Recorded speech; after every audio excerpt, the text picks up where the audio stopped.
So I've been having this inclination to keep some of my strange stories to myself, but I also have another inclination to just try to remember everything and tell every story. I've decided that I'm going to tell this one.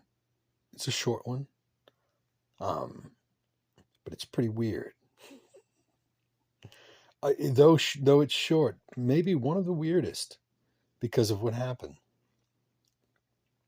I took my son for the first time to my hometown of New Orleans. We live in Texas. I took him to New Orleans in 2016. My cousin paid for the trip because she was turning 60.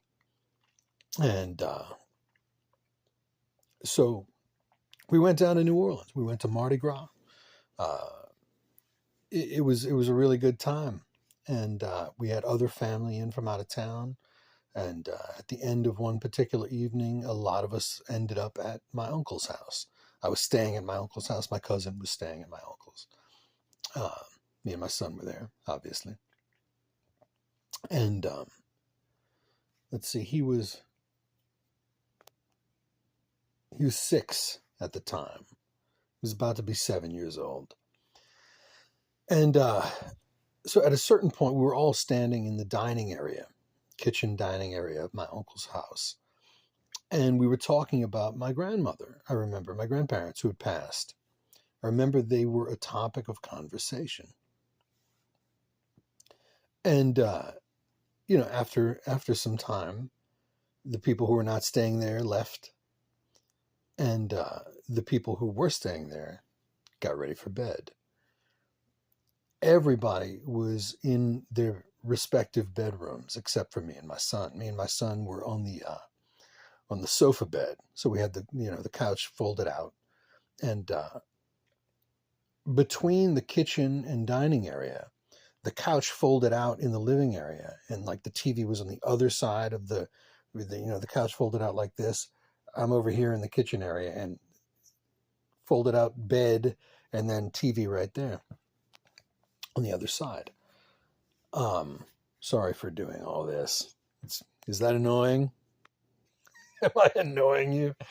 Um, so at a certain point, I was washing dishes, and I should go back.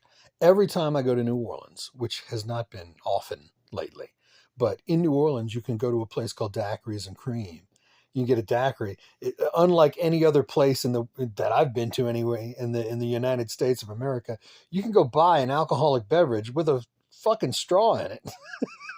They can give it to you, at a drive-through, and you're not supposed to drink it in the car, but it's like, I guess they trust that you're not going to do that. I didn't do that. I took it home and had it. But I always drive through. It's just fun to do that when I'm back in New Orleans. So before we had gotten back to the house, I think I bought like a pina colada daiquiri, and brought it back to the house. And I'd had a few sips out of it, and it was sitting on the counter. I got my back here. Okay, see if I can tell you. Here I am standing facing that way, washing dishes. And here's the kitchen area, dining area, and then there's a bit of a wall and then an opening, and then there's a couch against the wall, this side of the wall, and the sofa bed is folded out this way, and there's a TV now on this side, sofa bed like this, TV on this side. My son is sitting on the couch, on the folded out sofa bed, facing that way, watching TV. And I am on the other wall in the kitchen, standing facing that way, where there's a sink, washing dishes. While I'm washing dishes, and like I said, everybody else is in the bedrooms. It's just me and my son up. I'm standing there washing dishes, and all of a sudden, over my right shoulder and ear, it actually hit me in the ear and slid. It hit me on like in the side of the head and slid into the sink. The straw that was in my fucking daiquiri. came over my ear. And I immediately when it hit me and I saw it go into the sink, I turned my head. And I immediately started walking. And by the time I got, 2 steps, and I'm looking at my son sitting on the other side of the bed facing. In the time it would have taken him, if he had gotten up and pulled that straw out of my drink and threw it at my head, I would have seen him. I certainly would have caught him running back. And when I addressed him, I said, "Hey," and he turned around like he had no idea what I was about to say. My son's not like that. My son's like, he might play a joke and try to be a trickster on occasion, but he'll let you know. He'll say, yeah, I did it. To this day, he says he was sitting on that couch, and I believe him because of proximity. He couldn't have gotten to the other side and sat there still in the time it took me to view him after what happened, which means something that was not physical, at least not physical in this dimension, grabbed the straw out of my daiquiri and threw it over my head, or over my shoulder, I should say, hitting the right side of my ear, and basically throwing it into the sink. I tend to believe it was my grandmother. It's one of those stories that it's really simple. It's a really simple story. It's not. I have crazier stories, but when it comes to things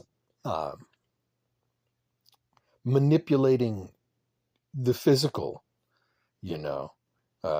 something pulled my straw out of my drink and threw it over my shoulder, hit me in the head with it, and got my attention.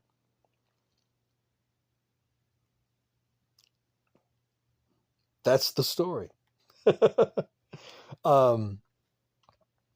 just felt like telling that story because it's an interesting one, and it makes me think of my grandmother, who was one of the best cooks that I've ever known. I can't talk. One of the best cooks that I've ever known. Her name was Clemence Cavalier, and she was very French. Her first language was French. When she spoke English, she spoke with an accent. She had a very thick accent, and made the best gumbo, seafood gumbo from New Orleans that I've ever had in my life. And I called her Mama. And I was, it's fun. I think the reason I decided to tell this story, everything's got a subconscious, motive, I think. I was thinking about her recently, within the past 24 hours. The reason I was thinking about her is because I was watching a video. Someone, I don't even remember the context, but somebody was talking about time travel. And for whatever reason, she came to mind. She always had this look. She was very calm. She had this, I don't know what better way to describe the look on her face is other than like a look of knowing. I know. She always had this look of, I know what you're thinking. I know what you're doing. I know what you're going to do. And she never rubbed it in your face. She just looked at you. And you knew that she knew. And I miss my mama sometimes. And I'm glad I had the experiences with her that I did. And I'm glad she threw that straw. If it was her. I think it was her. But anyway, that's my story. And yeah, the end.